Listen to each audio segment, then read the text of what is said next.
Hi, I'm Dan Keiser. I'm Director of Commercial Development for 1PointFive Sequestration.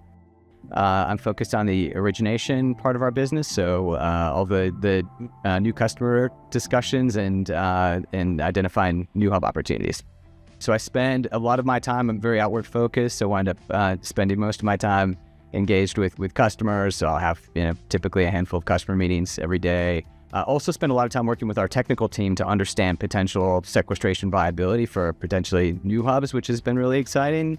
My background is chemical engineering, so I understand the capture processes and a lot of the source facilities, but less about the subsurface. So it's been, I think, a really exciting aspect of this current role to better understand the pore space properties and features that we're looking for to identify optimal storage sites. I've really enjoyed learning about that in this role. I think my most proud project recently has been the Pelican project in Louisiana. I think that was our first sequestration hub to reach FID, and one that we had been targeting from the time that we first kind of sketched up the sequestration business model on our whiteboards, and it had been progressing a number of opportunities there, and then signed the agreement with CF Industries and JERA and Mitsui last year that got us to FID and really demonstrated the business model. So I think that was a particularly proud moment and something that I had worked on for probably 6 years in the build up to it. So I was very excited to see that one get across the finish line.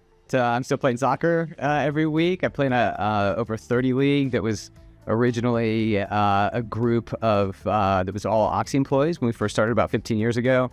I think in the time since then, a number of my colleagues have retired from soccer, but we're still playing every Thursday, and it's a highlight of my week and something I really enjoy. We're traveling to Greece this summer, so I've in the past just kind of crammed a little bit for 2 weeks before the trip to at least learn some please and thank you types of things, but I've actually been very dedicated in doing the Duolingo every night to try to actually have some conversational Greek by the time I get there. So I just finished the book 1929 by Andrew Ross Sorkin from the New York Times, which was a really interesting history. I read a lot of history, and I think that was a particularly an interesting period to understand more of the details and kind of the build up to the financial crash and some of the different activities that were going on during that period. We've got a heavily landscaped backyard and a pool, so I'll often go home, and if the weather is nice, just sit on the back porch and kind of read the news from the day and maybe listen to a podcast or something like that.